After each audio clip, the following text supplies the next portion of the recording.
You doing? Are you not Adinadana? No, is that no? No, sorry. What? Okay, thank you. I was already breaking a precept. I thought I will. Yeah, full house is it? Okay, please come in. Please enter the full house. Of course, yeah. All spaces need to be occupied here. Yeah, yeah. In front.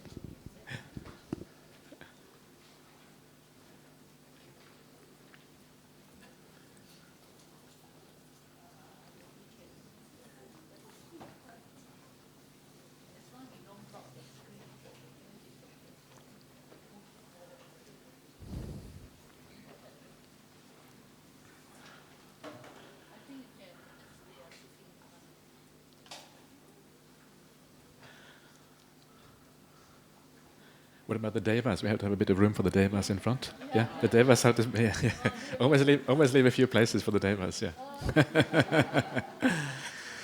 Anyway, oh, that's really good. Huh? That's a really good position, isn't it? Yeah.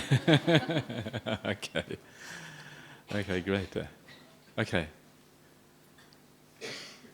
So let's get started here. So today is Vesak Eve. Tomorrow is Vesak, and tomorrow we're going to be talking about the Buddha himself, of the life of the Buddha, and what he did, and who he was, and the qualities of the Buddha, and all of these kind of things. So because of that is tomorrow, I thought today it might be useful to talk about how did the Buddha become the Buddha. So we're kind of leading up the excitement, and tomorrow we find out who he really was. Yeah. So today we kind of build up the excitement for tomorrow. And so this is the idea behind tonight's talk, is to find out why there is a Buddha in the first place. How did he arise? How do these things actually happen? And this is not just kind of interesting for theoretical reasons, because it's interesting to know about the history of Buddhism and all of this. It is actually very interesting and very exciting, because the way the Buddha, or the Buddha to be, became the Buddha is basically exactly the same way that we all practice the spiritual path. Yeah, we become arahants. Any arahants here tonight? Not yet. Soon. Arahants to be. Yeah, we become arahants. Whatever progress we make on the spiritual path is because we are pursuing roughly the same things that the Buddha himself pursued before he became the Buddha. So if we understand a little bit more about the life of the Buddha and the sort of things that he did to get where he was, we will also understand more about what we have to do. Yeah, it's always useful to know about what we have to do to make progress on this path. It's difficult enough as it is. We need to have maximum kind of clarity about what needs to be done. And this already is one of the interesting things about Buddhism, is that very often the Buddha talks about his own life and how he did things. He talks about his own practice. It's like what I would call autobiographical suttas, where the Buddha's kind of giving his autobiography. Yeah, and then now we have this big autobiography called the suttas. And some of them are very specific about how the Buddha lived and how he practiced and what he did. And to look at some of those suttas to try to understand how the Buddha actually came about. So to start off, the traditional way that it is said that the Buddha came into existence was because of the Bodhisattva vows. Yeah, he kind of took this vow a long time ago, many eons ago, and then he practiced the paramis. Yeah, this paramis is one of these words that you find in the commentaries. You don't actually find it in the suttas. You find it in the commentaries that describe the practices the Buddha undertook to reach awakening. This is a traditional way of thinking about bodhisattvas and Buddhas, and how actually Buddhas arise in the world. And that traditional way is not actually taught by the Buddha himself, which is very interesting. The traditional way is rather taught by later generations of Buddhists. You find it in the commentaries, you find it in the later suttas, such as some of the Mahayana suttas and these kind of things. But if you go back to the very earliest teachings, there's nothing there really about the bodhisattva ideal. And yet somehow it emerges out of the bodhisattva, out of the early suttas. It comes from that. So I'm going to talk a little bit bit about that before I get on to the kind of main idea about how the Buddha became the Buddha. So how did the Bodhisattva ideal arise? If it is not from the Buddha, where did it come from? And there's two things that it comes from that is already in the suttas, and both of these concepts are quite interesting. That's why I want to talk about them briefly at least. And one of those concepts is the idea of there being many Buddhas. The idea of there being many Buddhas is actually something that belongs to the very earliest suttas, and I will explain to you in a second why that is the case and how it works. And the other idea is the idea of the bodhisattva. The bodhisattva, the word bodhisattva, actually occurs in the earlier suttas. The Buddha himself says, before my awakening, while I was still only a bodhisattva, so the word is there. So if the word is already there in the early suttas, what does it actually mean? If it doesn't mean this person who practiced over a large number of eons, who took the vow to become a Buddha under the Buddha Dipankara many eons ago, then what exactly does it mean in the early suttas? These are the sources for the later development of the Bodhisattva ideal, as it then came to be expanded and developed a long time after the Buddha. And these two ideals, first of all, the idea of many Buddhas, is actually one of those core things that you find in Buddhism, which to me makes the Buddhist teaching come alive and makes it meaningful. And sometimes you find in the suttas that the Buddha will say that, for example, he would talk about Buddhas of the past and Buddhas of the future. Yeah, and because it talks about Buddhas of the past and Buddhas of the future, he obviously is referring to this idea that there are many Buddhas. Whether that Buddha of the future is called Maitreya, whether Buddhas in the past were called Kassapa and Vipassi, may be uncertain.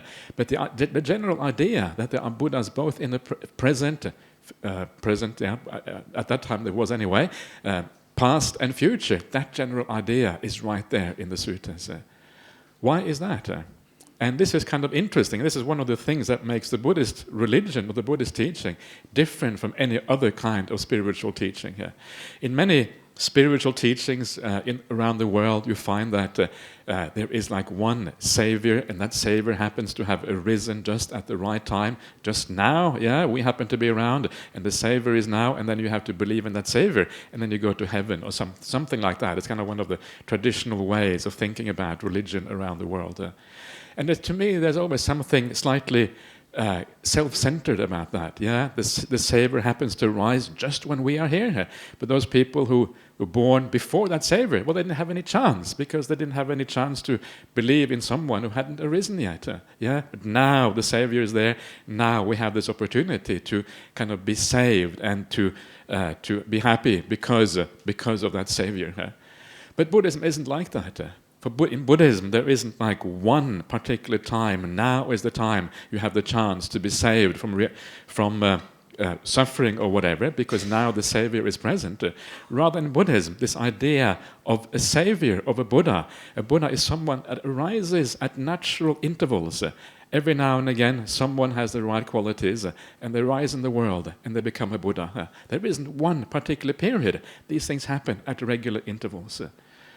From a Buddhist point of view, there's not one savior. There is like occasionally there will be someone who has the qualities it takes to make the breakthrough. So it is like a natural principle. A natural principle that every now and again a Buddha arises in the world and gives you the opportunity to find the end of suffering and to find the highest happiness. And these are the kind of things that, to me, make Buddhism like a universal religion. It is not limited to one time and place, to one particular culture. Yeah, imagine, take Christianity, because Christianity is an obvious case of that kind of religion where you have one savior. Christianity started out in the Middle East about 2,000 years ago.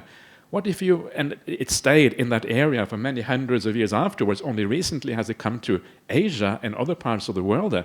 So what about all those people who were born in Asia before Christianity got here? They were lost. They didn't have any chance. Yeah, there was no hope because this was the only savior, and you were kind of that was it.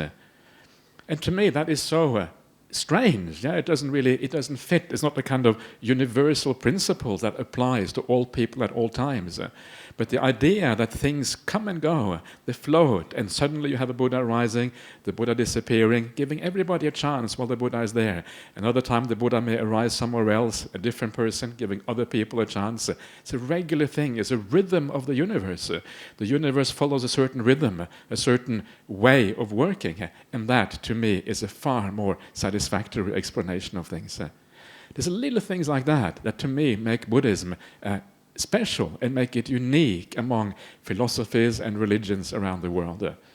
And this is only one example. Another example that I sometimes like to bring up as well is the example of the universe. According to modern science, the universe began at the Big Bang.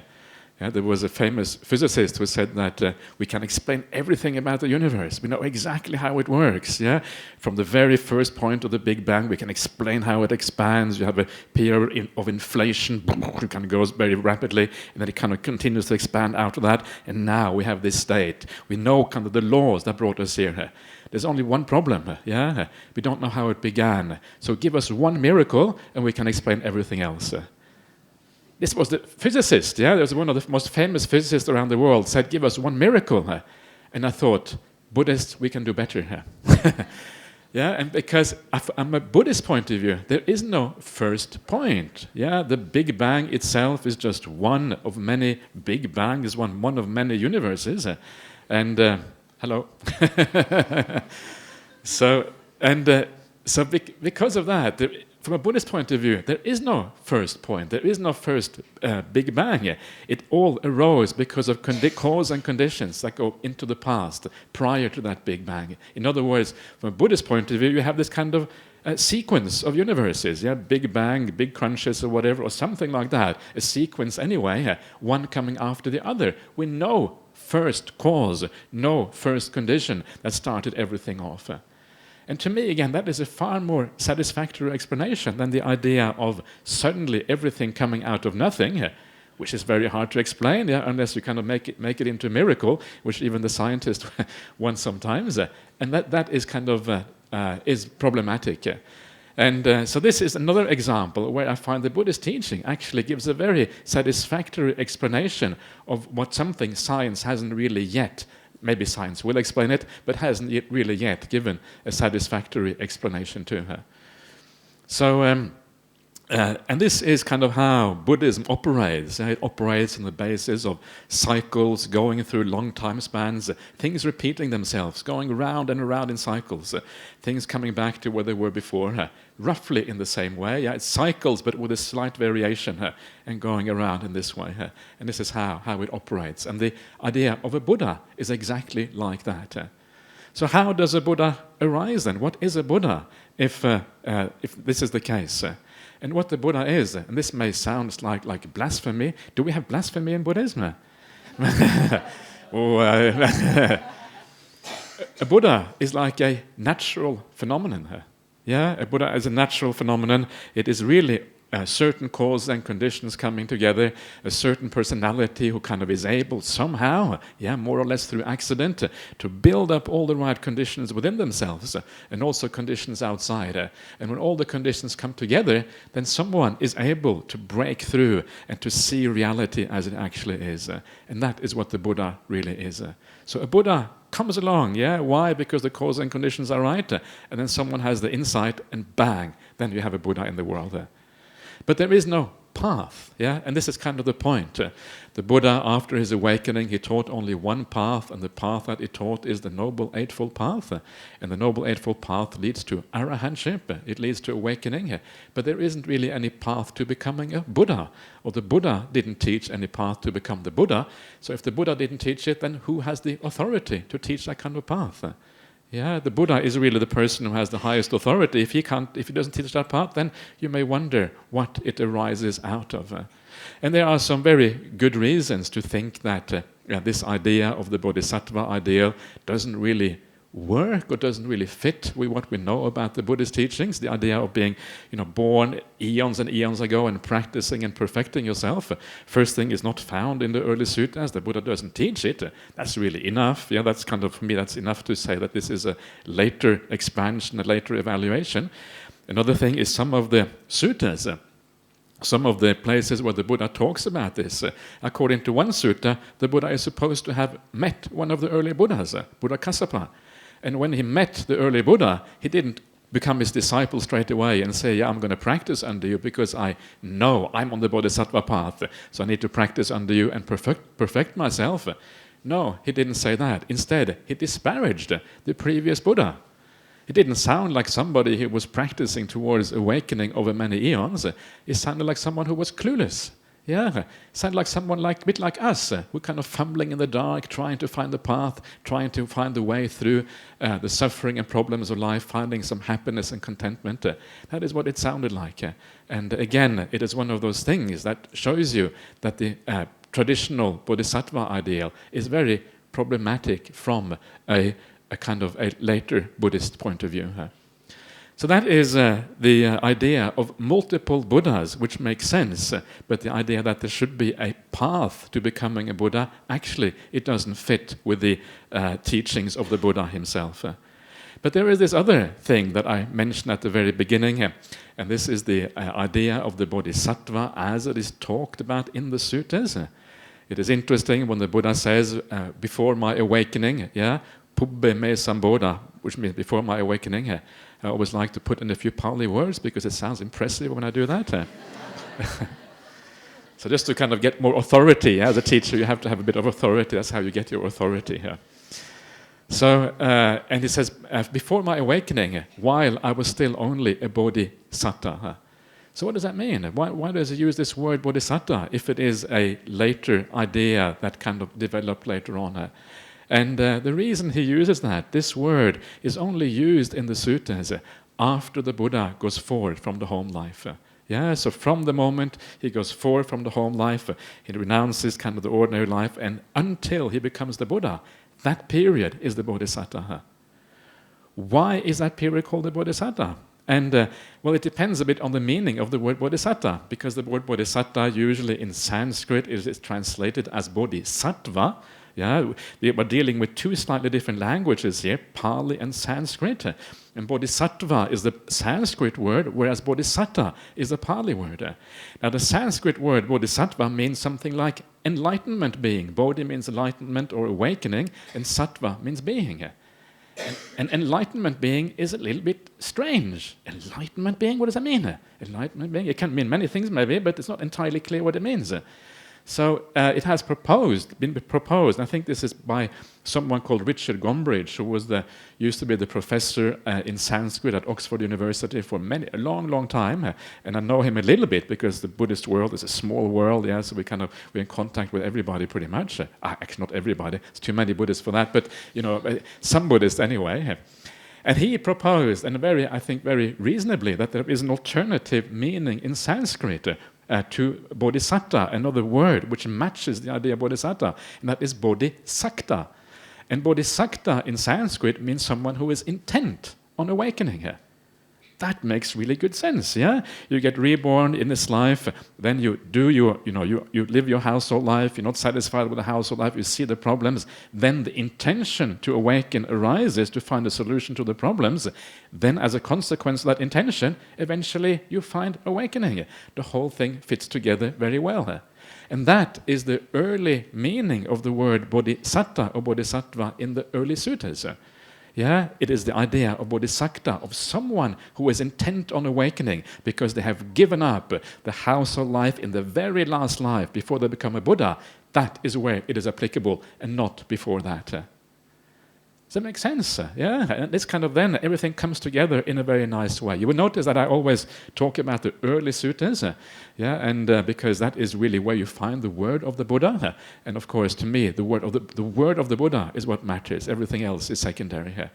So then, what happened then? It's kind of interesting to think about also what happened. Why did this idea of the bodhisattva who practiced through many eons or whatever, why did it even arise?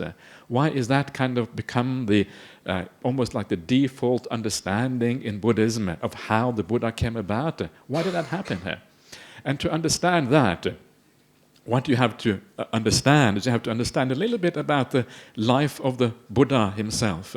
Yeah, you can imagine the Buddha, he became the teacher of so many people around India, thousands, maybe lots and lots of people, that became a fairly large religion during the time of the Buddha himself. 45 years he was teaching in India. And then as he taught, and as gradually he was becoming older, and towards the end of his life, the way he is described in the sutras is very interesting. He's becoming very fragile. His body is falling apart. He's talking about his skin becoming flaccid. He's kind of losing his natural kind of clarity in the faculties, like the faculties, your eyes and hearing. Everything starts to become weaker as you get older, and as you get close to death, it becomes very weak. And the Buddha is described in this way in the sutras. It's obviously that he is aging like anyone else. And as the Buddha is aging, on one occasion he almost dies. And Venerable Ananda, who is an attendant, becomes very distraught because he sees the Buddha almost dying. And then he says to the Buddha, after the Buddha kind of comes out of the illness, using energy or whatever to kind of come out of it again, he says to the Buddha that I was so distraught. I felt like I was drunk. I couldn't see clearly. Why? Because I could see that you were ill, and I was afraid you were going to pass away. And then Venerable Ananda says, well, but I consoled myself by thinking you will surely address the Sangha and say something about who is going to take over after you. It's like a corporation, Someone's going to take over after you before you pass away. And of course the Buddha says, I'm not going to say anything about anyone taking over after me. That's not the way I work. I don't operate on a kind of corporation basis. So he didn't say that. That's what I added here. And so you can see here how the Sangha, how the people, how Venerable Ananda, who was even a stream mentor at this time, everyone was kind of grieving. They were saying, wow, what's going to happen? What are we going to do? Here is the master, has been doing everything for us for 45 years. Every tiny little problem, we go to him, and he sorts it out for us. Poor Buddha, right? Every tiny problem, they go to him. Oh, imagine, thousands of people. You know, someone like Ajahn Brahmali, oh, so many people give me headaches. The Buddha, many, many more headaches than Ajahn Brahmali. This is the dukkha of being kind of in that kind of position. So for the Buddha, probably really happy. I'm going to die soon. Whoa, finally. Everyone else is kind of distraught. So anyway, everyone is distraught. And you can see why that is the case. This is the greatest spiritual master in human history here. This is what the Buddha is. In recorded human history, unfortunately, we don't have the unrecorded human history, but if we had even the unrecorded human history, he would still be the greatest spiritual master, at least going a long way here. So, and he's about to die here.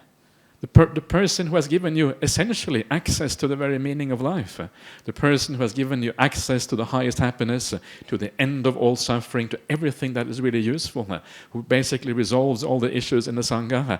You can imagine what it feels like when a person that is going to die. I know what Singapore felt like when Lee Kuan Yew died a few years ago, That was a little bit like that. It was like the father of Singapore dying, and everyone was lining up to say goodbye, and everyone was sad, because he was a very towering figure in Singapore. But the Buddha, even more towering, even more so, because he had the answers, much deeper answers. Okay, Lee Kuan Yew, he led Singapore really well, but the Buddha had the answer to the very meaning of life, even more profound. So you can imagine what happens when someone like that dies. What happens when someone like that dies, that everybody feels a bit distraught. After the Buddha has died, they start to think about, well, who was he really? Who was this person? How did he get to become the Buddha in the first place? And then from that, the legends and the mythology of the Buddha starts to arise.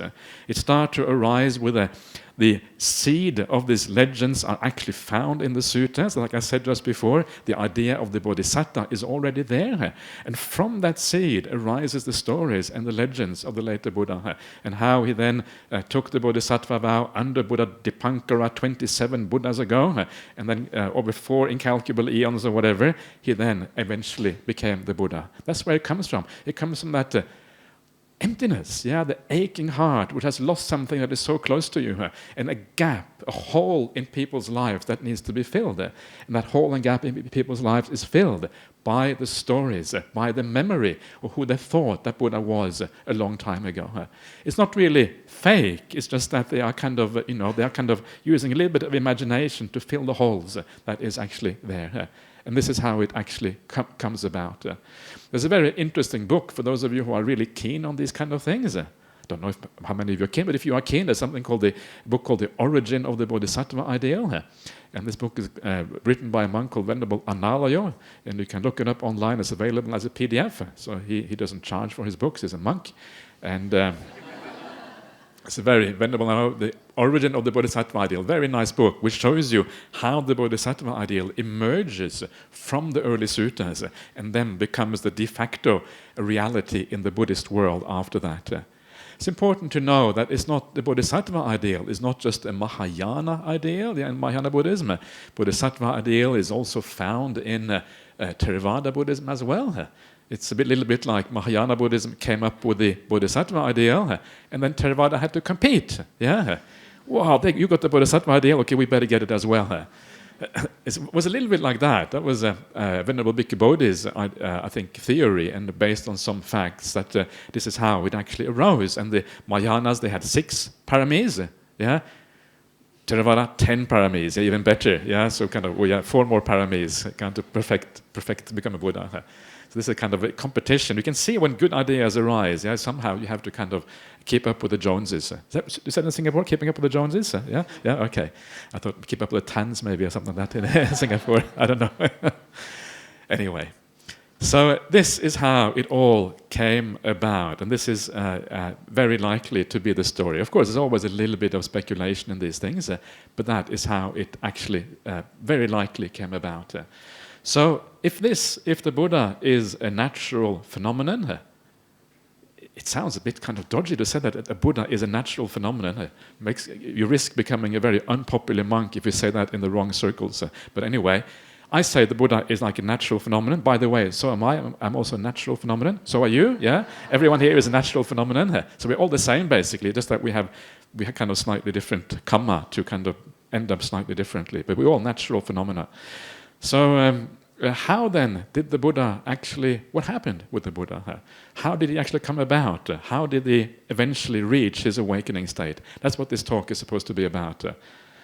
If you read the suttas, in the suttas you find, as I said, some of the Buddha's autobiography. He talks about his own early life, and it's quite interesting to read that. There's only short passages that actually talk about how he experienced his childhood, his youth, his upbringing, and all of these things.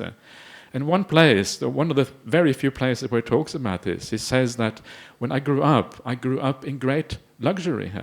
Doesn't say, in reasonable luxury, in great luxury. When I was a child, I had a cloth from Benares. That was the best cloth you could have in those days from Benares. If you go to Benares today, it still is pretty much the same, best cloth in India. 2,500 years later, nothing really has changed in India, still the same. That's the feeling you get when you go there, see all the ruins. This has been the same for 2,500 years. And he had the cloth from Benares, and he had 3 lotus ponds. One with blue lotuses, one with red lotuses, one with white lotuses. That was how young men enjoyed themselves 2,500 years ago. Lotus ponds, Whoa, change, anicca. Now it's not. How many young men enjoy themselves with lotus ponds these days? Not so many. Things have changed. Okay. Spas, more like spas. Okay, spas. That's for old people, isn't it? Anyway, whatever. So he grew up in a fair amount of luxury, not the kind of luxury that you find in later tradition where he was a prince and his father was the king and Kapilavatthu was this enormous capital. That is all later legends. It was fairly small. It was quite humble. He had 3 houses, one for the rainy season, one for the hot season, one for the cold season. These were stilt houses, not really palaces as it is sometimes described. It was fairly simple. He had nice food. He had what was it called? Choice hill rice and meat. This was kind of luxury food in those days. And also, what was nice about it, one of the little kind of details in there. It also says that not only did he have that, but that was also given to the workers and slaves in the family. So it was a compassionate household where you look after the workers, you looked after everybody. It wasn't just, I am the boss, I am the master, so I have the best, but you guys, you kind of get, the dodgy food. It was a compassionate place. And that kind of makes sense, that the Buddha should grow up in a kind household where his parents and everyone was kind and compassionate. And then there's a small little detail that I maybe should kind of also bring out straight away before I forget about it, and that is when the Buddha eventually decides to go forth. I'll come back to this in a second, why he does that. When he decides to go forth, it says in the sutta, this is in the Arya Pariyesana Sutta, the sutta on the noble search. If you want to look it up, Majjhima Nikaya, Middle Length Sayings number 26. This is all from there, so you can actually look it up and see if I'm telling you the truth or not. And if I'm not telling the truth, you can complain to Ai Ling and say, why are you inviting these dodgy monks to come to Singapore? So, anyway, I'm sorry, maybe I'm creating a lot of work for you, Ai Ling, but so in the sutta, it's quite nice. The Buddha says that even though my parents wished otherwise, and even though my parents were crying, I still went forth. And this is actually very interesting, because the traditional way that the Buddha is said to have gone forth, he said that he rode off in the middle of the night, he had a last look at his wife and child while they were sleeping, got onto the horse Kantaka, and then rode out of the city a couple of miles, jumping over the high walls, and saying goodbye. Very dramatic, like some kind of Hollywood movie or something like that. But of course, that's not what happened. You read the sutta, that's actually what happened. His mother and father had expressed their wish that they didn't want it, they wished otherwise, and they were crying. He had consulted with them, obviously, and asked them, what do you feel about this? They weren't too happy, just like most parents aren't too happy when the children go forth. My parents weren't very happy at all when I decided to become a monk, but I did it anyway. Yay!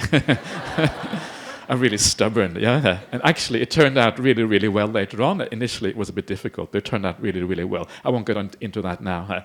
So the Buddha also was a bit stubborn, You have to be a bit stubborn, because if you do everything your parents say, sometimes it is not right. Sometimes you have to be a bit stubborn. And I'm going to get very unpopular with the parents here. I'm sure the parents agree, because all the parents, you have also been children once. You know that it is important sometimes to kind of follow your own inner drive sometimes. Actually, it's very important occasionally to do that.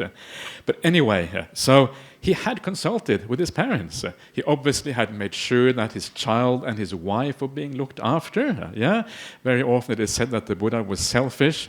And sometimes they use this as conversion tactic. In poor countries like Sri Lanka, the Christians will go there and they will say, you're Buddha, he just left his child and wife like that, it's selfish, And the villagers think, you're right. Actually, it says in the suttas, doesn't it? Buddha was no good, why did he do that for? Actually, he didn't do it. It's a false story, it's a false lead. So actually, sometimes you read the suttas, you get a different impression. The Buddha was responsible. He wasn't irresponsible. He made sure everyone was looked after. That's kind of little details like that. Actually, it sometimes changes the way we think about the Buddha and we think about Buddhism. Little things like that. So anyway, what I'm really talking about is why he became the Buddha. So what happened? He was living this luxurious life. He was enjoying his lotus ponds. and then he started to look at reality. He started looking at the world outside. And he saw that there is a problem here. And he saw, and this is why this particular sutta is called the Noble Search, because he realized, one day I'm going to have to die. And one day I'm going to have to die. And yet, even though I'm going to die, I go out into the world and I look for other things that are also going to die. I'm looking for a wife and children. I'm looking for all these material possessions. Gold, silver, cattle, horses. This was kind of the wealth in those days. I'm looking for all of that. I'm looking for all of these things that also have a cell or a dying date. All of these things will have to disappear. You cannot hold on to these things. One day everything dies, and material possessions, well, they also tend to disappear. So in that sense, they too die. So why am I, when I am about to die myself, and it's not that far into the future, why am I pursuing all these other things that also are going to die? And he realized this is madness, this is crazy, because if you pursue other things that are going to die, and in that pursuit, because it is important to you, you attach to it. Yeah, you know what it is like. If you get into a relationship, you get attached. If you have children, you're going to get attached. If you have belongings, you're going to get attached. If you're not attached to your belongings, and if someone takes it, oh yeah, no worries, just take it. Yeah, the fact that you don't say that means you have some attachment to your belongings. So we are attached to these things. So going into the world, attaching to all of these things, knowing that one day they're going to have to be taken from you, he realized this is crazy here. What am I doing this for? And then he knew that I have to look for another solution in life. And that solution is to actually find the end of death, the solution to death. That is what then drove the Buddha to become, or the Buddha to become the Buddha. It's kind of astonishing. When you read the suttas carefully, you realize this is the main insight or the main understanding the Buddha had before his awakening that actually drove him to become a monastic. The idea of death. We're all going to have to die one day. Yeah, I'm going to have to die. Everything in my life is going to have to disappear. That was the main thing that drove the Buddha forward. And that's kind of extraordinary. Because what that means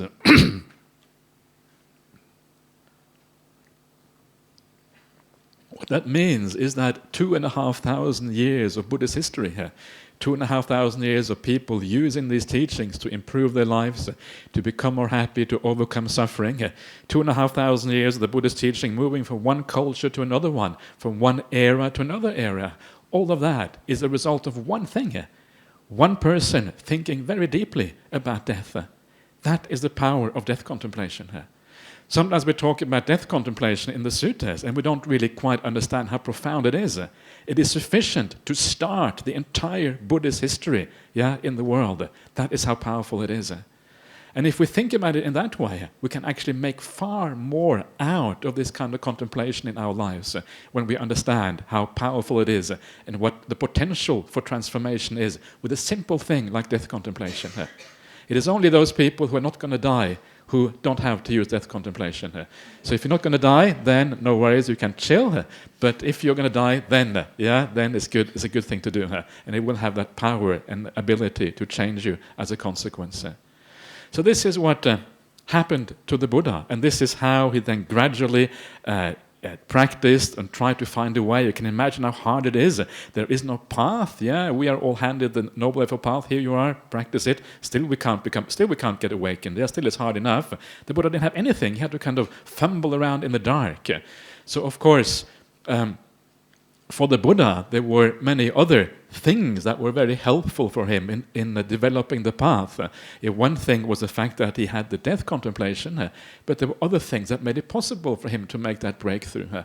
And one of the things that was very powerful for the Buddha was that he had a deep meditation experience as a child. Yeah, you may remember that from the Buddha biography. When he was a child, while his father was working in the field, he was sitting under a tree, and then spontaneously he went into a jhana state. And that, of course, once you go into a jhana state, you have seen something different. You have seen an alternative to ordinary existence. You have seen what the mind is like when it withdraws completely from the ordinary human realm of the five senses. And because you have seen that, you know the happiness that is beyond attachment and beyond craving. And that, of course, is very helpful. And this is one of the reasons why a little bit of meditation practice that draws the mind out of ordinary existence can be incredibly powerful to give you a different alternative view of life and of existence itself. Because you have to kind of pull back a little bit and you have to get out of the water like the tadpole getting out of the water when it becomes a frog. You have to get out of the water of ordinary existence to understand some of the alternatives. And that is what the Buddha had from beforehand. And that, of course, was then a contributing factor to his ability to understand death, and why death is problematic. Another big advantage the Buddha had, and all of these things are kind of useful to think about because it gives us some idea of why perhaps Buddhism works today or why it does not work. one of the things the Buddha had, he had a society that already valued ascetics. Yeah, in that day they had lots of people going forth all the time. There were full ascetics of society, all kind of strange religions, wanderers wandering around proclaiming all kind of random and crazy ideas. But occasionally there was a really good idea, yeah, like the Buddhism coming around. So there was a culture of ascetics, of samanas wandering around, being supported by the people, yeah, coming with little alms bowls, and people putting rice in and putting food into the bowl, and then you lived on that, and you lived in the forest. And people were respected for that. Yeah, so having a society where ascetics and samanas and monks and nuns are respected is already a great advantage. This is not always given. Yeah, in some societies, if I come as a Buddhist monk, they think I'm nuts. What are you wearing that for? Yeah, get a real job or something like that. And so it is actually very useful to have a society where people are respected and you can practice this path. So this is what they had in ancient India. And this is what I love about India. I don't know about you, but I love India. It's such a different country, yeah, from what you're used to. Everything is really in your face, and people are. For those of you who've been to India, you know what I'm talking about. And they still have a great respect for monks. And I said, when you go to India, you feel like you fit in straight away. Yeah, it's like, yeah, I'm kind of at home here in India because India's full of kind of wanderers wandering around and weirdos doing weird stuff, just like we're doing. So it's kind of the same kind of thing. Yeah. So this is. That kind of society is actually very useful. And not only that kind of society, but the kind of ascetics that you have, people who actually practice in the right way. So when the Buddha went forth, the very first thing that he did, not the Buddha to be went forth, one of the very first things that he did was to seek out existing spiritual masters who already existed. Alara Kalama, Uddaka Ramaputta, for those of you, some of you will know those names because you have read some of the suttas. And these were the teachers of the Buddha, and they had very profound samadhi. And because they had very profound samadhi, they knew how to still the mind, to prepare it for anything beyond. Kind of the basic foundation of the spiritual practice already existed. And it gave the Buddha the foundation that made it possible later on to make the breakthrough and become the Buddha. So all of these conditions, yeah, have to kind of fall into place somehow, and when they all fall into place, then it is possible to make that breakthrough. But the one thing that was really important was the idea of death, yeah, understanding that death is a problem. And the more you reflect on that, the more you will understand why it is a problem. Because if you think about death in the right way, it will change your perspective on life. Your priorities will change. They will tend to turn upside down. You start to understand the importance of the spiritual life, why the spiritual life is so important, because that is ultimately, when you are on your deathbed, that is what will matter. And all the things that you have done in this world, it will disappear. You can't hold on to it. All you have left is the spiritual qualities that you have built up during this life. That is what goes with you into the future. But it is quite amazing and it's quite astonishing to think about the Buddha, because the audacity, yeah, of saying, yeah, I'm going to solve death. It's pretty kind of, people don't normally think about that. I'm going to solve death and kind of sort it out. You will note here that the Buddha he didn't decide to go forth out of compassion. This is part of the mythology of the Buddha, of the Bodhisattva. He has compassion for everyone in the world and decides to go forth to help everyone out. There's nothing in the early suttas about that. The reason he goes forth is because there's a problem. That problem is called death, and now I'm going to solve death. It's kind of amazing, yeah. It's kind of really audacious, and it's kind of obviously a very high self-belief there. Not arrogance at all. I don't think that's what it is, but just the belief, or at least going to try out to see if this incredible problem can be solved. And that is what the Buddha is about. And then, after he has solved it, that is when the compassion arises, because then he knows he has found the solution to life and death. And then, of course, compassion arises. Then you share what you have found with humanity. That is where compassion fits in. Compassion does not fit in until you have resolved the problem. How can you have compassion if you haven't even solved the problem yet? It doesn't make sense. You have to get things in the right order. So this is the idea of why the Buddha became the Buddha. And I'm just going to maybe finish off a little bit by saying a little bit about my own life and how I have used this in my own experience, because it is very useful, and it's, of course, the way the Buddha did it, it's actually very profound, but it can be used also in much simpler ways. Yeah, and one of the things that I decided fairly early on, after I started reading about the death contemplation and understanding that life is short, and especially after some of my family members got cancer and that sort of thing. Yeah, my father got cancer a few years ago, and some of the people here in the BF very kindly collected money and sent me off to Europe, yeah, so I could have a chance to visit my parents. That was a very kind and very noble gesture. So, but because I started realizing these problems, I started to realize that actually it's important to live well with everyone around you.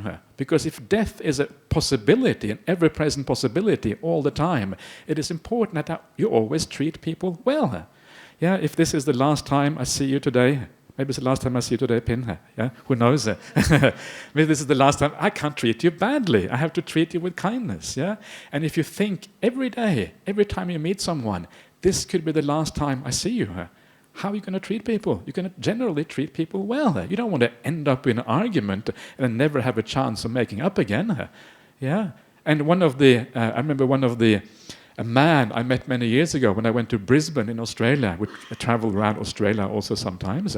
And he said to me that every day when I leave for work, I remind myself, this could be the last time I say goodbye to my wife and children. I could die today on the way to work or whatever. I'm going to say goodbye to my wife and children in a good way. Same kind of thing. Yeah. So the idea of death, one of the things that it does, which is very powerful, it reminds you always to treat people well, because it could be the last time you see them. And if that is all it does, it's already very profound and incredibly useful, if you can keep that at the back of your mind. And this is what I started to do also, well, with everyone really, but especially with my family members. Yeah, my mother and father, who weren't very keen on me going forth and becoming a monk. I thought, what can I do about this? Well, all I can really do is to practice in the right way. Not try to convert them and make them into Buddhists. I'm going to make them even more averse to Buddhism.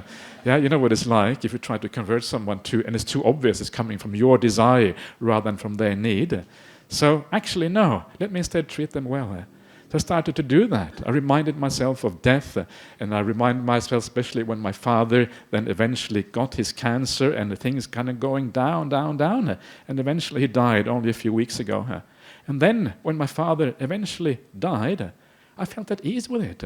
It wasn't a big problem because we had a really good relationship. Yeah, it took a long time to turn him around and to turn myself around perhaps as well. But eventually the relationship blossomed and became incredibly good. We were really good friends towards the end. We talked about meditation practice. We meditated together. We talked about Buddhist teachings and all of these things. And he was pretty much a Buddhist towards the end. Yeah, he hated Buddhism when I became a monk, and after 20 years he was a Buddhist. That's how things can turn around. And this came basically from this idea of death contemplation. Yeah, reminding yourself what matters in life, thinking about people in the right way, treating them in the right way, especially the people who are closest to you. And then when I went back to Norway, because I went back and I was very happy, I was actually the one who presided over the funeral service. It was a very nice thing to do, yeah, to preside over your own father's funeral service. Not many people get that chance. You really have to be a monk or something to be able to get that opportunity. So I did that. It's a wonderful opportunity, yeah, the last chance to say goodbye to your father, to thank him for all of his support. He was a very good father, so it's very easy to thank him and coming from genuine gratitude. And then wishing him well on the journey onwards, yeah? May you be well and happy, Father, wherever you are now. It's a very beautiful thing to do. And so I did that. And the other thing that was kind of remarkable about this whole funeral service was that obviously there was about 300 people there, so it was a large funeral service. And I knew most of the people, yeah. So you never know what's going to happen when you kind of have to kind of do the funeral service for your own father. It's a bit different than from doing it for a stranger, yeah. It's kind of different feeling to it. So I knew most of the people there. My whole family was there. Everyone was there. It's a bit nerve-wracking, yeah. It's different. One thing is talking to people you don't know that well. Another one when you know everyone. But actually, it wasn't such a big problem. And what was one of the things that was really nice about it. I didn't make it very religious because nobody there was Buddhist except for me. I was the only Buddhist in the whole assembly. Everyone else was like atheist or whatever. Yeah, they had no religion except for BMWs or whatever they do these days. But so I did the service. I didn't make it very, very religious, but I used Buddhist principles to explain about life and death. And that was so powerful. It reminds me of the power of the Buddhist ideas. 250 people, and so many people afterwards, they came up to me and thanked me and said, wow, that was the best funeral service we have ever heard. Whenever we go to funeral service, we feel so sad, we feel so depressed. First time I felt inspired after a funeral service. I thought, wow. I was shocked. Usually I only talk to audiences who are Buddhist. Here, nobody was a Buddhist, but they had a very positive reaction to Buddhist ideas. And this was very beautiful, and it was very nice. And it reminded me that very often all we have to do is to get the Buddhist ideas out there. And if people hear them, whether they're Buddhist or not, they're going to be inspired by these things because they are very profound, very natural, easy to understand ideas that everyone really can relate to. Even bloomin' Vikings in Norway, And so... And this is so I was that was one of the nice things about doing this, is just this reminder. Very often what we have to do in Buddhism, we have to reduce the entry barriers. If you are a Westerner and you come to kind of Buddhism the first time, it's like, whoa, this is scary. This might be a religion or a cult or something.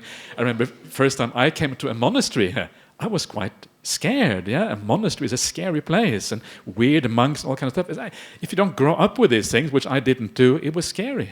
And sometimes all we need to do is to reduce the entry barriers a little bit, have a little bit less rituals, a little bit less kind of weird stuff, and then it's easier for people to take on board these ideas and listen to what we have to do.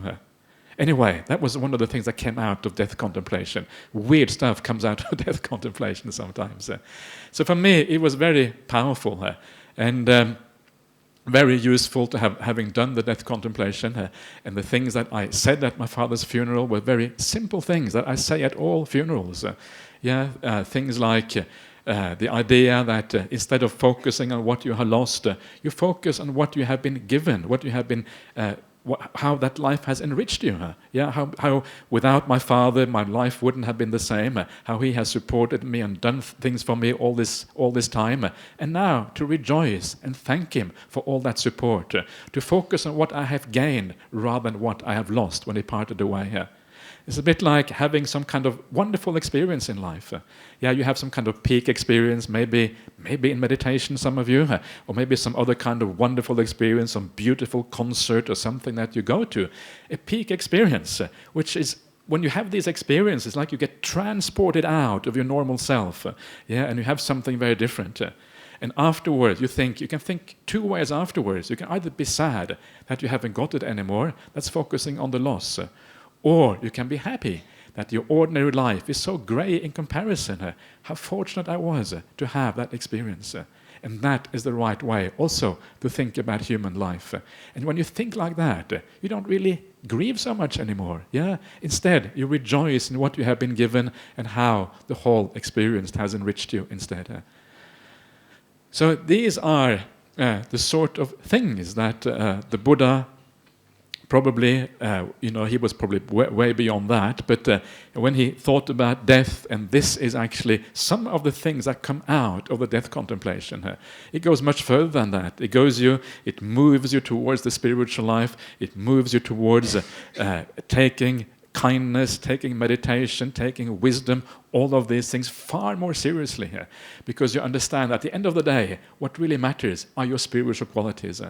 On your deathbed, when you're about to pass away, and it's not that far away, it happens very quickly. I think about myself, jeepers, I'm getting old already. I just looked 20 yesterday, and now I'm already, I don't dare to say how old I am. It's kind of, whoa, so old, and so fast. Death, whoa, coming hurtling like a train towards me, and just bang, suddenly you're gone. If I make it to the end of this talk, I'll be lucky. We'll see. You never know. One day you're going to have a monk sitting and suddenly, bang, he's dead. And then That's going to be a really good experience, very interesting when that happens. It's a real life kind of experience of death. But when you remember this, death can come at any time. It changes your priorities. On your deathbed, what you're going to remember is not what you have made in this life in terms of money, in terms of possessions, in terms of relationships. In fact, that's often going to be a hindrance, because the more you have focused on that, the harder it's going to be to die. Why? Because you are attached to those things. You spend so much time looking after that. When you die, all of that is going to have to go. So why are you going to spend all your time in this life building up things that you then have to give up again when you die? It's madness. Yeah, it's crazy. We spend all our time doing things that then you have to give up. On your deathbed, you feel confused. You feel, what was the point? Did I waste my time? I did all this stuff and now I have to give it all up again. It's kind of crazy. It's like, you rent a car and then you give up the rented car afterwards. In the meantime, you have attached to the car so much you can't give it up, the rental car. No, don't take the rental car away from me. But it's not yours. You rented it. Oh, yeah. Oh, you have a point. Yeah, it's a bit like that. So when we think like this, when we contemplate death in the right way, when we think about our deathbed, we actually start to value different things in life. We value the spiritual path. We understand that the spiritual life is what really matters. How we build up our heart and mind in this life, those are the qualities that you carry on with you into the future after you die. And that is the right outlook. And this is how the whole idea of death contemplation that the Buddha also used is a very powerful way to enhance the spiritual practice and to make you move forward in a good way. Anyway, that is all for today. That's just a warm-up for tomorrow. Tomorrow we get the real... So that is how it all started out. So we have a little bit more time before the candlelit procession. Eiling, shall we? If anyone has any questions or complaints or comments, please. This is your chance. We don't accept complaints. So questions, please.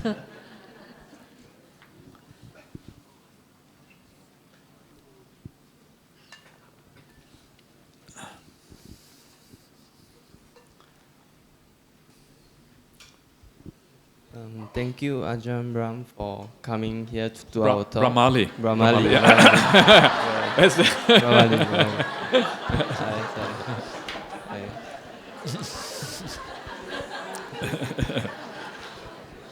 Anyway, that's okay. Whatever. Yeah. Human being. That's, we all look the same, right? That's what they say sometimes.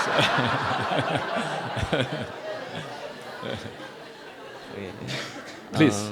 Yeah. So what I would like to ask is it's not specific to death contemplation, but it's how do we actually contemplate on the various concepts of Buddhism? How you contemplate on them? Yeah. On the concepts of Buddhism. Okay. One of the ways of doing that is actually to read the suttas a little bit, read the word of the Buddha, and then when you read the word of the Buddha, do it at a time when you have a bit of spare time, so you can stop a little bit. You can ask yourself, what does this mean in terms of my life? Yeah, these things. And this is one of the things that I specialize in. This is when I take everyone to Batam Island. I recently went to Batam Island for 6 days. I specialize in. I just read the suttas. Yeah. And I make a few comments as well, but I read the suttas and then try to make people reflect on the content of those suttas.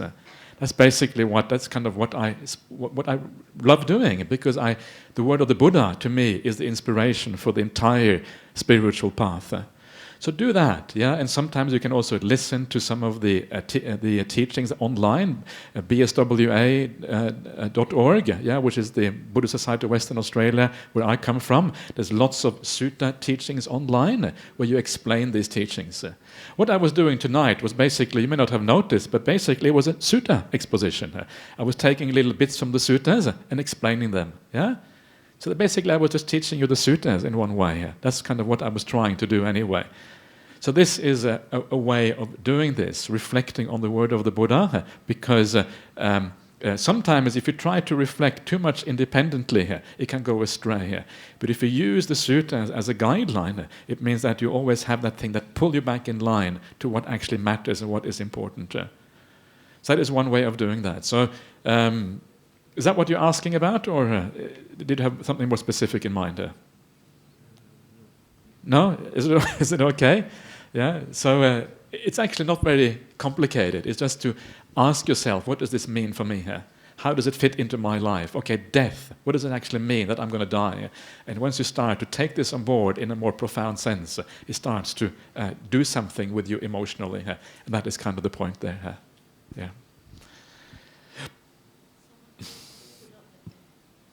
Okay. So far, I saw a hand here earlier.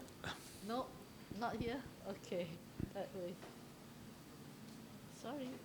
Thank you. So, this is like a jigsaw puzzle.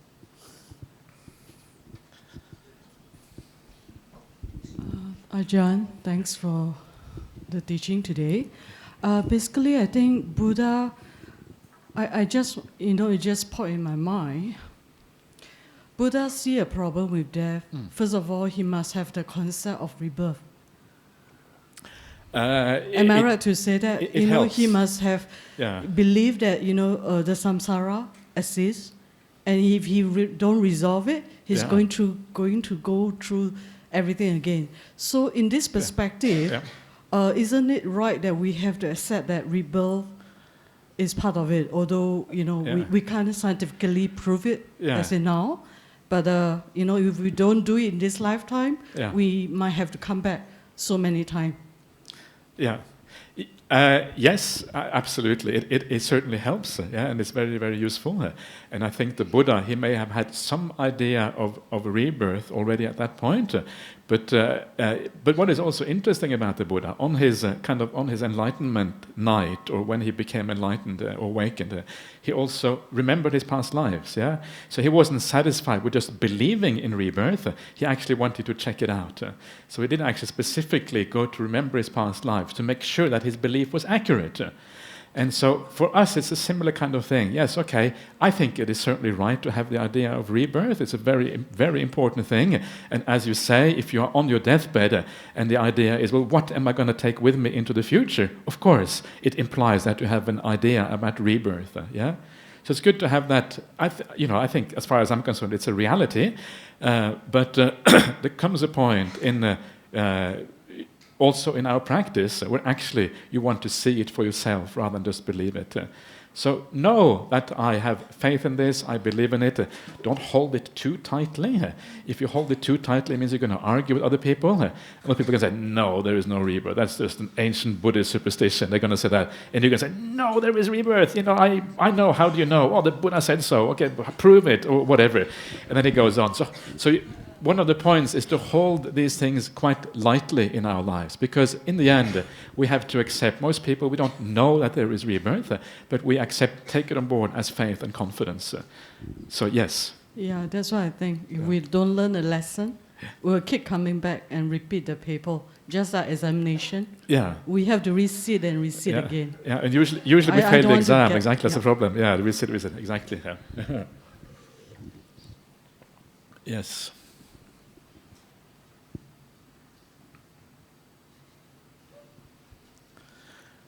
Okay. No more questions? Oh.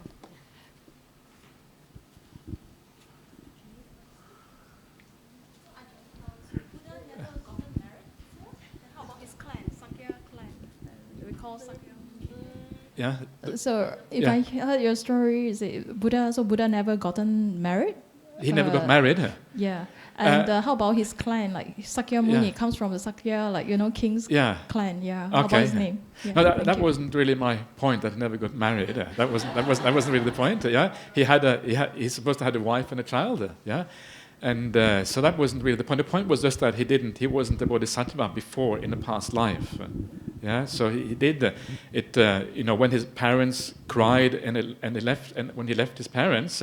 Then my point was just that he had made sure that his wife and child were looked after, because his parents would then have taken over looking after his wife and child, So we know that he had a wife and child. We don't know he had a wife necessarily, but he had someone who was the mother of his child. We don't know exactly who that mother was. It's uncertain. It's not actually said anywhere, so it's very, very hard to know. But we know that he had a son. That seems to be fairly clear. Yeah. So he had those things. And yes, he was part of the Sakyan clan. He grew up in the Sakyan kingdom. His father was one of the chieftains of the Sakyan kingdom. His father was called the Sakyan. And the Buddha was called Sakyamuni. I don't think he was called that in the early suttas, but he was called, all the monks were called Sakyaputas, the sons of the Sakyan. So the Buddha was the Sakyan, they were all the sons of the Sakyan, or Sakyadita perhaps, the daughters of the Sakyan. Is that what am I answering your question, or am I, yeah, are you okay? Yeah? Yeah. Yeah, no, all I'm saying is that it has been blown out of proportions in later literature, and the basics are correct, but in later Buddhism has been blown out to make this kind of enormous kingdom, and everything is kind of gold and glitter and very beautiful. But actually, it was quite humble. That's all I'm saying here. It was much more humble in reality, because one of the tendencies in Buddhism is to glorify the Buddha as much as possible, and we can see that in later Buddhist history that this glorification process kind of takes off, and the later you go in Buddhism, the more glorified everything is. And that's but actually not the way it was in the early suttas. That's all I'm saying here. Yeah.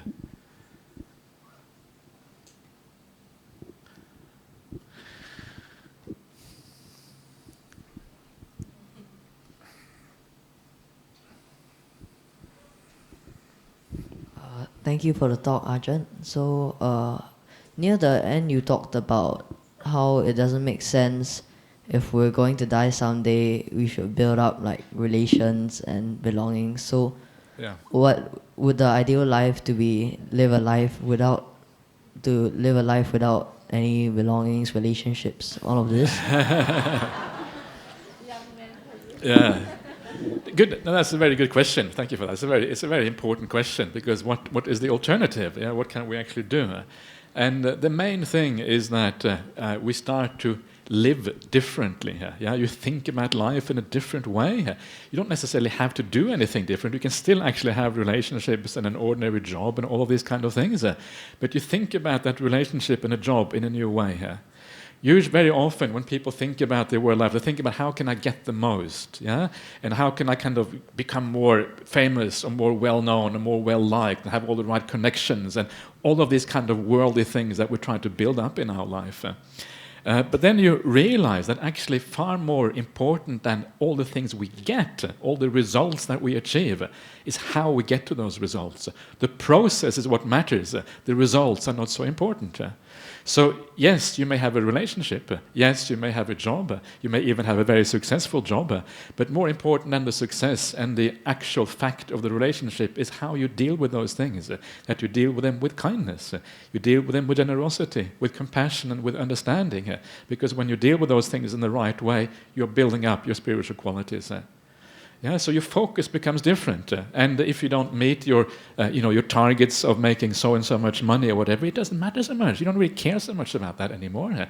It's not so important to you because you have the inner qualities instead, and you understand these are the qualities that really matter.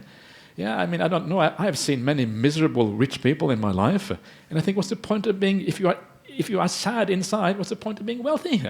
Surely the inner happiness is far more important than the external happiness, or the external wealth rather.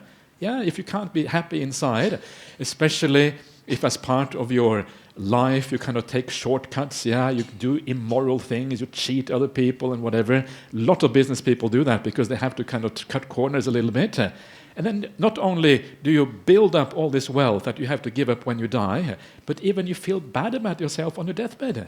You feel bad, I did all these bad things. And now I have to give up all those things that I did bad things to get. Wow, it's madness. It's crazy. And now all I have now is the remorse and the sadness in my heart that I did bad things. And all the things I gained from that I have to give up. you can see the problem. Yeah, it's a really, really bad problem. And of course, the point is also that if you take this to the kind of the extreme and you really want to follow the spiritual path fully, then sometimes some people also decide to become monks, because that is where, or nuns, that's where you can really sometimes take these things all the way to the full practice. Not sure what your parents will say, but anyway, that's the so anyway, so there you are. Yeah.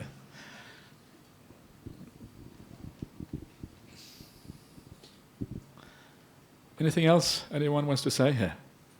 One last question before we do the candlelight.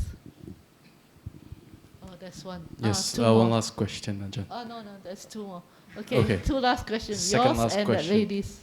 Okay. So, Ajahn. Where are you? I'm here. There, okay. Okay. Yeah. Thanks for the talk. Yeah. So, back to some of your words, right? Yeah. I mean, how do we know that we are practicing right? I mean, half the time we're probably sleeping during meditation. But how would we know that, we're better off than where we started? Thank you. Okay, that's another very important question, and that's a question that the Buddha answers directly in the suttas, and it's a very, very important one. And the answer is that you should look at yourself over a period of time and to see whether your good qualities are improving and your bad qualities are declining. So you should take a good time span, like 6 months or a year, and you should look at things like mindfulness, at basically your kindness, your goodness of heart, whether you feel more inclined towards other people, whether your level of anger and irritation is going down. This is the sort of thing that you look at. So in Buddhism, good qualities are kindness, compassion, mindfulness, stillness in meditation, and all of these kind of things. And the bad ones are the greed and the confusion and the restlessness and the anger, especially anger and irritation is a really big one you need to look out for. So you look and you see whether these things are heading in the right direction. If they are over substantial periods of time, let's say you go on a meditation retreat once a year, that's a good time to check what's happening inside of you, then you are on the right track. If you are not making any improvement over those time spans, then you have to ask yourself why. And sometimes you have to be brutally honest with yourself, to see your weaknesses or whatever they are. And that is the way to improve. And then you will find that weakness, you will undo it, and then you start making progress again. So thank you for that question.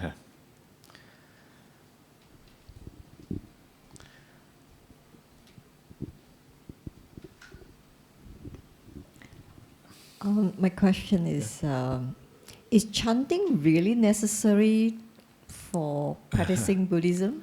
Is it necessary to practice Buddhism? I think saying it is necessary would be a massive exaggeration, but it can be useful. It can be useful, and that is really the point, I think. So if you use chanting, let's say that chanting makes you feel a bit more peaceful. Let's say you have a job, you work. Okay, so let's say you come back from work and you feel a bit stressed out. Do you feel stressed at work sometimes? Do you feel stressed at work sometimes? So like most people, sometimes we get a bit stressed. And sometimes when you come back home, it can be difficult to sit down straight away and do meditation practice or whatever. Do a bit of chanting, or put on a little, or listen to some chanting, someone else doing that chanting or whatever, just to make you feel a bit more relaxed and at ease. You can put on any kind of music if you like. It doesn't have to be chanting, but if Buddhist chanting speaks to you, you can do that. But if you put on music, don't put on heavy metal or anything like that. Put on something peaceful that makes you feel at ease. That's the right kind of music.